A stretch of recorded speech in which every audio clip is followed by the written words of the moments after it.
Papa ne bifo, maman ne bofo, aye ne bifo, ne bifo, ne bifo. Fatoumata Diawara, nous on l'appelle Bouba. Quand elle aime quelque chose, elle l'exploite. Elle essaie d'aller, elle cherche à aller en profondeur. J'aimerais être la porte-voix des sans-voix. C'est raison pour laquelle je chante beaucoup pour les enfants. Elle est exceptionnelle, vraiment exceptionnelle. Le jeu, c'est d'être naturel. Et elle le rendait naturellement naturel. Je ne suis pas une comédienne en fait, je suis une dramaturge. Je ne sais pas pourquoi, alors que je rigole tout le temps.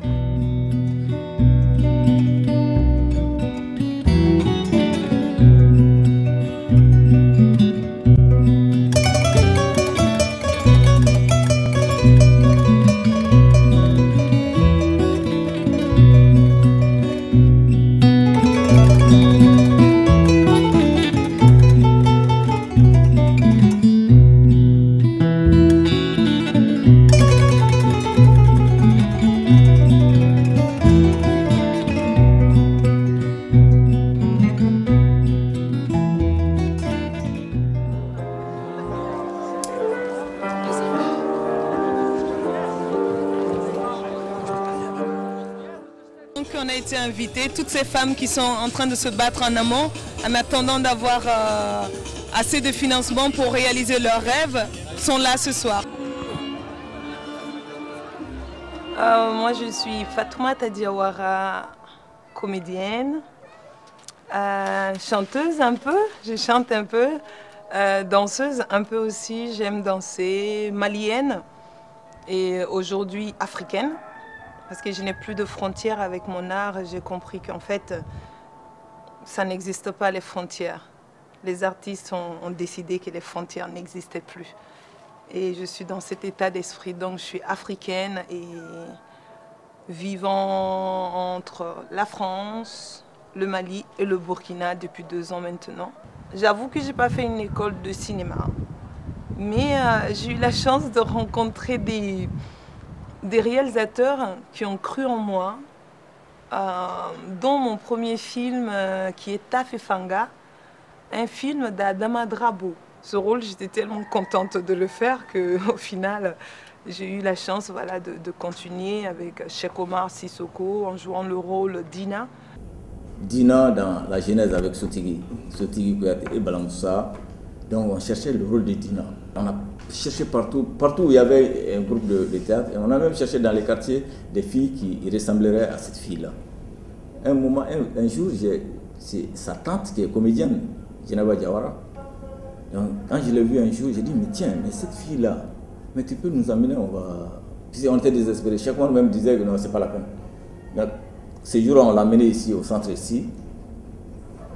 On l'a fait jouer devant la caméra, mais c'était extraordinaire. Moi, j'ai dit à Cheikh Omar, écoute, on a dit non, il dit non, c'est pas possible. Quand il a vu l'image, il dit, bon, c'est là qu'il faut la travailler. Moi, j'ai eu la chance de la voir avec elle sur la Genèse. Elle avait 14 ans, elle avait le rôle principal, féminin. Quand on est allé à Ombori, à 900 km de Bamako, elle a explosé. Tout le monde était là, tout le monde était vraiment aux anges de voir cette fille. Elle commençait juste à pousser les seins. Hein. On sent même sur la genèse la transformation de son corps.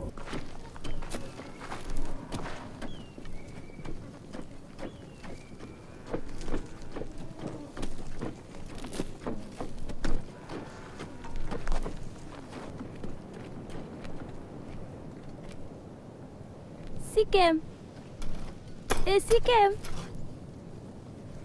Sikem. Ikakenea.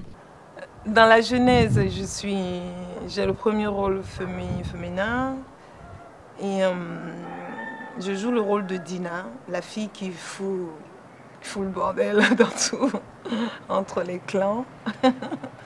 Un rôle assez particulier parce que je ne comprenais pas ce que je devais faire. Je devais jouer le rôle d'une folle.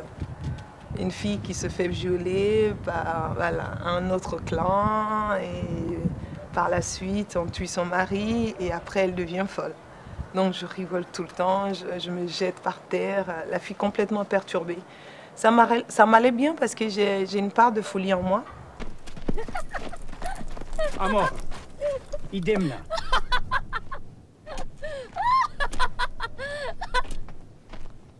Papa! Papa! Lajɛ.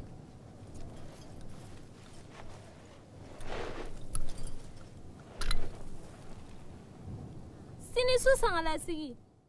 Et de la Genèse, j'ai rencontré Sotigui Kouyaté, paix à son âme, qui m'a proposé le film de Sia, le rêve du python, et ainsi de suite. Voilà, c'est parti comme ça. Bah, fais comme ça.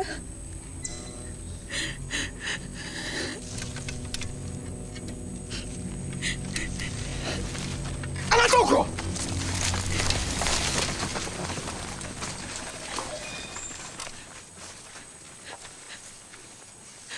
Karifa, même. Karifa. Sia, vraiment, c'était l'apothéose. C'était même mieux que la Genèse. Nous, on était un peu jaloux, là, parce qu'on l'a modélé, et puis voilà, elle a explosé dans Sia. C'était extraordinaire. Je me souviens encore de... Il y a un plan de Sia qui m'a impressionné, c'est quand elle est dans les rues de Ouaga, la folle qui chante. Là. Ça, c'est impressionnant.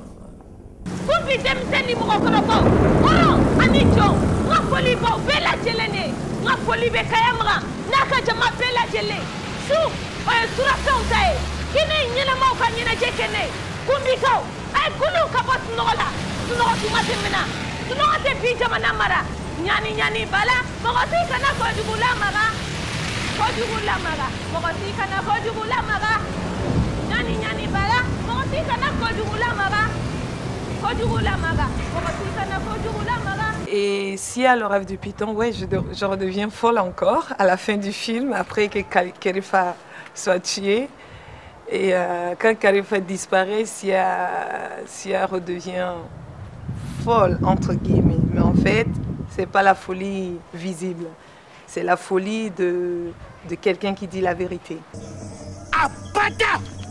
Pourquoi ça t'est donc il est là? Surgo n'a ma corofana t'est donc.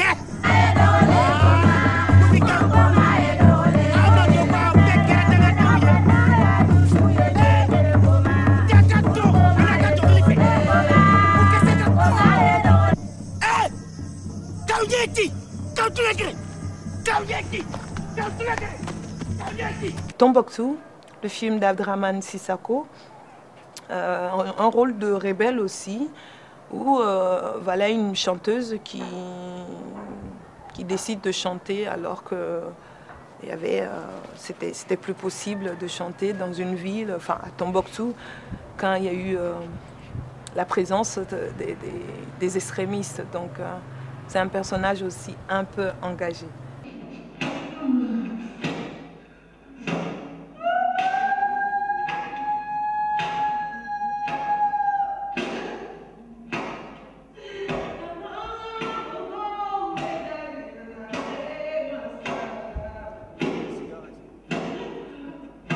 Moi, je crois que cette fille avait quelque chose d'extraordinaire en elle-même.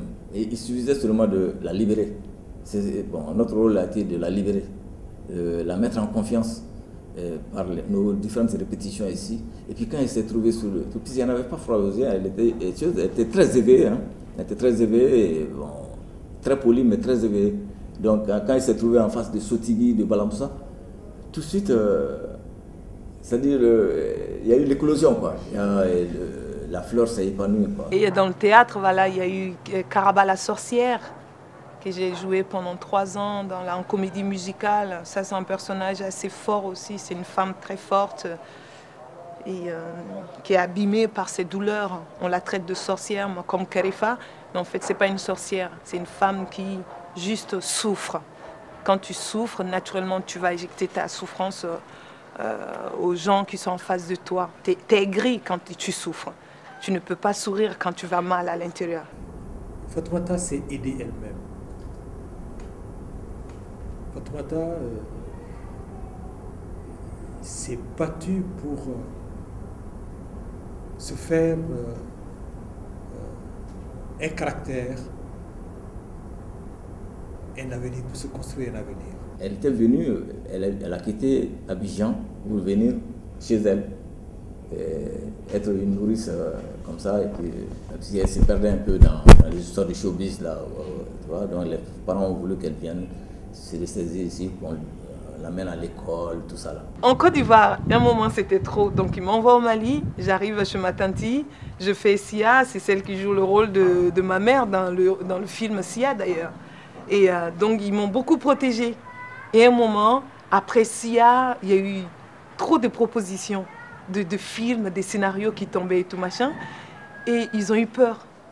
Donc les parents ont eu peur. Du coup, pendant 2 ans, j'ai même déclaré à la télé malienne en disant que voilà, que je voulais plus faire du cinéma, que je veux plus m'exprimer, que j'arrêtais tout, que je voulais me marier et trucs. Mais en fait, c'était pas moi. J'étais malheureuse à dire ça. Je l'ai déclaré officiellement à la télé nationale, après Sia et tout. Mais le destin, un jour, il y a une compagnie de théâtre de rue, le Royal de Luxe, est venu au Mali. Ils ont fait des castings pendant 1 semaine, ils ne trouvaient pas leur comédienne. Et ils m'ont vu une fois, ils ont décidé à ce que ce soit moi qui joue le rôle qu'ils proposaient à cette époque-là. Et je l'ai accepté, mais la famille a refusé. Donc encore une fois, il fallait que à 18 ans, 19 ans, il fallait que je décide de me battre pour garder cette envie, cet amour pour la culture et pour la musique. Et du coup, je me suis enfuie.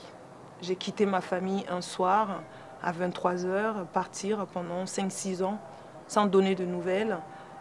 Et ce sont ces qualités qu'elle a qui l'ont amenée à intégrer un groupe de théâtre assez important et à l'amener avec l'aide de Jean-Louis Sago Divourou, donc à parfaire son français. Elle est géniale, cette fille. Elle est vraiment géniale. On causait, je lui ai dit, Fatmata, tu dis que tu veux devenir une grande comédienne. Oui, je veux devenir une grande comédienne. Elle m'a répondu. Tu dis que tu ne comprends pas français. Tu peux parler français, mais tu ne comprends pas, tu ne sais pas bien lire. Pourquoi tu ne vas pas aller à l'école? Elle m'a dit, Tanti, je suis déjà allée à l'école, je suis en 6e. Une grande fille comme moi, je suis en 6e année. Hein? Parmi les petites. Parce que tout simplement, je veux apprendre. Elle est exceptionnelle. Vraiment exceptionnelle. Tout lui était permis. Et c'est cela qu'elle a compris elle-même. Elle a dit, j'ai besoin d'abord de m'alphabétiser,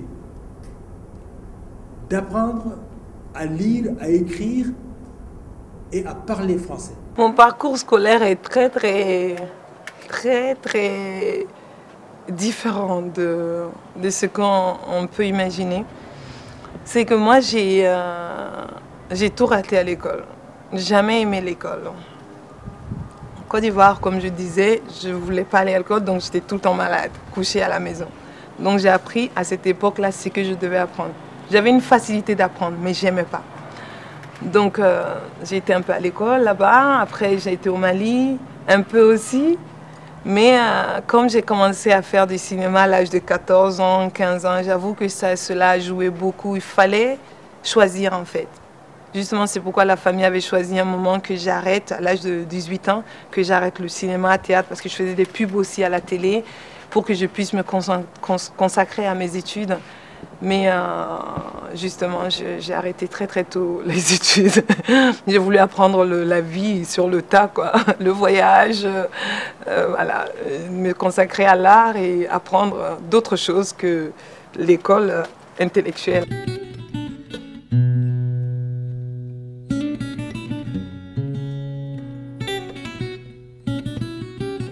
La nudité en Afrique, elle est mal vue dans le cinéma africain. Quand on doit faire une scène de nudité, bon, on la simule. La nudité ne lui faisait pas peur. Cette fameuse scène où Fatou devait se mettre sein en l'air face à moi et face à tous ces figurants pour ce film de Daniel Kouyaté, elle qui devait être mal à l'aise et nous qui devions l'encourager, lui donner la force pour surmonter et faire cette scène, c'est plutôt elle qui a eu cette force. Je ne sais pas où elle a eu cette force. Je ne peux pas vous le dire. vu son jeune âge, c'est elle qui a eu cette force de m'appeler moi, qui a 10, peut-être 15 ans de plus qu'elle, pour me dire, grand frère, oublie ce que tu vois, vois en moi une soeur et tournons cette scène, tu vas voir, ça va être fabuleux.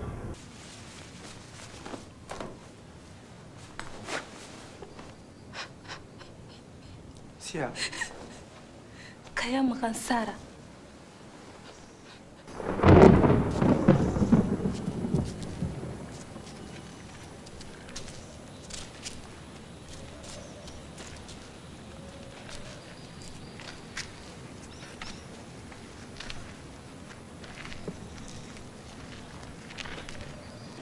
Atuh kata. Anak hakul tinyo apa tunggu.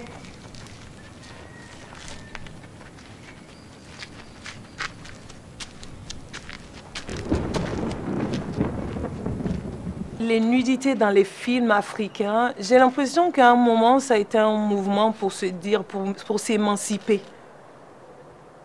À chaque fois que je le vois dans nos films, je le trouve un peu décalé, pas nécessaire. La femme africaine est belle sans être dénudée. Moi, je me bats là-dessus depuis toujours. J'ai toujours eu cette proposition d'être nue. Mais quand on dit nudité, j'accepte de mettre ma poitrine en scène. Car dans nos villages, en tant qu'Africaines, les femmes ont toujours attaché le pagne sur les reins. Tu vas du nord au sud, de l'est à l'ouest, de Centrafrique. Dès que tu quittes la capitale, tu vas en ville, le sein devient un élément qui fait partie du corps de la femme. Une femme qui s'assume, une jeune fille qui s'assume, elle a le sein tout droit et elle attache un pagne, elle traverse la ville, elle tète son enfant. Le sein fait partie de la féminité. Et on s'est tout dit, chérie. On s'est déjà expliqué. Non. Tu n'as jamais compris pourquoi je l'avais fait. Tu m'as toujours culpabilisé. Écoute, ne recommence pas avec ça. Je ne t'ai pas oublié, Bibi. Je t'aime toujours. Dans le cinéma, je vais plutôt aller chercher des choses que je ne vis pas quotidiennement. Ça veut dire qu'être une prostituée dans un film, j'aime l'idée de faire des recherches sur des prostituées. Parce que tu te dépasses. Tu ne vis pas Fatoumata. Tu vas d'abord à la rencontre d'un rôle.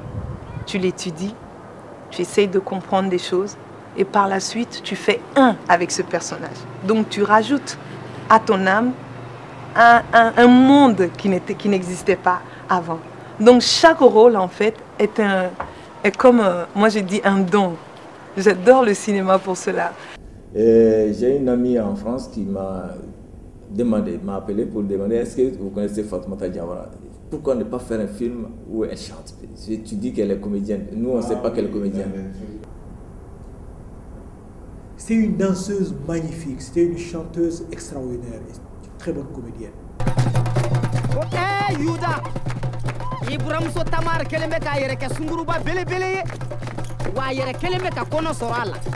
Fatoumata n'est pas une griotte. Sa tante chantait. Elle accompagnait sa tante à Abidjan, toute petite comme ça. Hein? Elle-même, elle m'a dit, quand je faisais son portrait, elle imitait Oumou Sangaré. Elle m'a dit, quand je lui ai demandé, est-ce que tu vas chanter? Elle m'a dit, non, jamais je ne deviendrai une chanteuse. J'ai dit, et pourtant, tu aimes chanter. Hein? Quand tu laves les linges, la vaisselle, tu balais, tu chantes. Tu deviendras une chanteuse, parce que j'ai remarqué ça.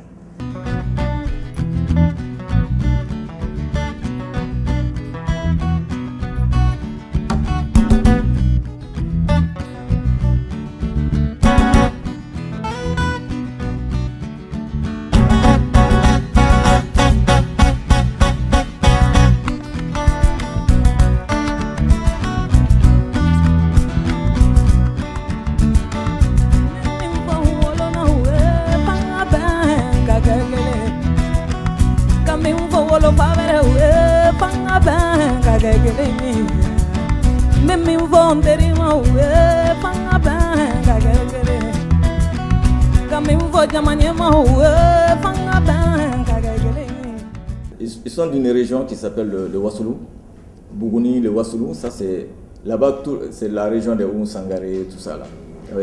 Nahon Doumbia, tout le monde chante là-bas. Ils ne sont pas des griots, mais c'est des rossignols, comme ils s'appellent là-bas. Des sorofés, des rossignols. Donc tout le monde chante. Elle-même, elle est née dans une famille à Abidjan, sa tante était une chansonnière qui s'appelait Fantana Ndiawara. Donc elle était choriste avec celle-là. Je crois que les choses, à son âge, à 10 ans, 11 ans, là, les choses se gâtaient un peu. C'est la famille voyait qu'elle était dans le showbiz très tôt, là. On a voulu l'enlever d'Abidjan pour l'amener ici. Mais elle avait ça déjà. La musique est tout, voilà, et moi. Je n'ai pas besoin d'aller chercher. Je ne joue pas un rôle quand je suis sur scène. Je passe mon temps à rigoler. J'aime la musique, c'est moi, ça me fait du bien, ça me guérit, ça me permet de dire des choses que je n'ai pas pu dire quand j'étais enfant. Ça me permet d'exprimer des choses que je vois chaque jour, l'injustice autour de moi. Au lieu de pleurer, je chante mes douleurs. Donc la musique me fait du bien, c'est la médecine. Je trouve qu'elle a une belle voix, une voix suave, langoureuse, presque du jazz. Et c'est vraiment magnifique, ces chansons.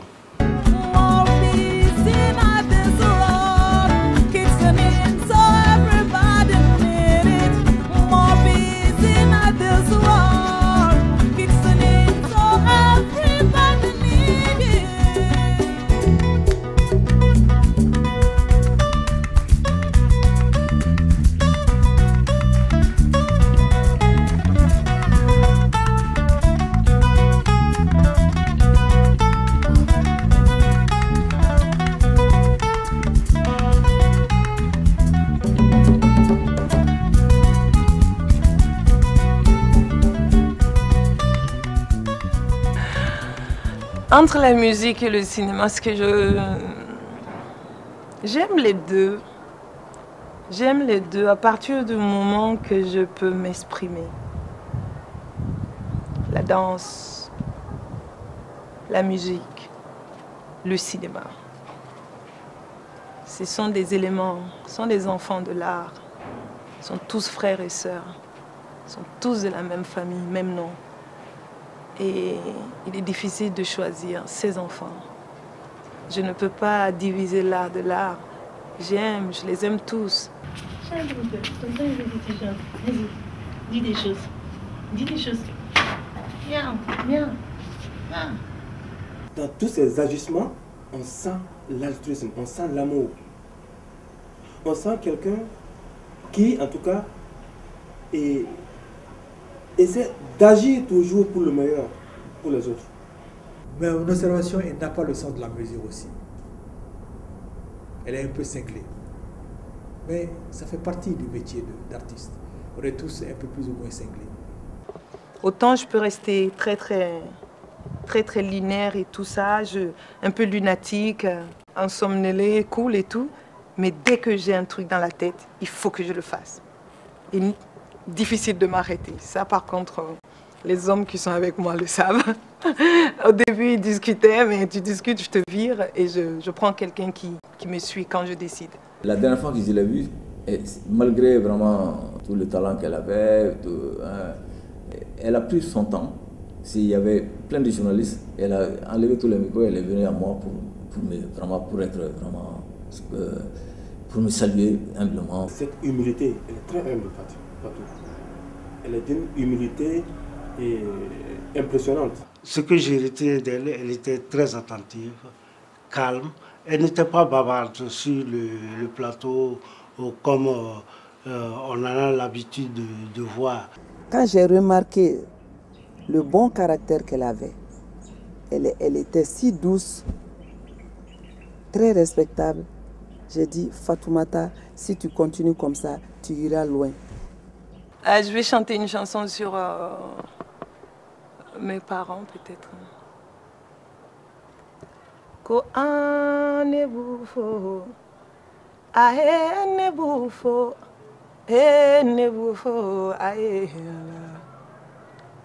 he ne bufo, ko ane bufo, baba ne bifo, ae koja ni kono be kasilamba ako kono nimbe kasilamba haba wolo fabre wole ko ha ni kono nimbe kasilamba ako kono ni fantan kono ni manake kasila tungana haba wolo babre wole ja ne wolo babre nguna moriye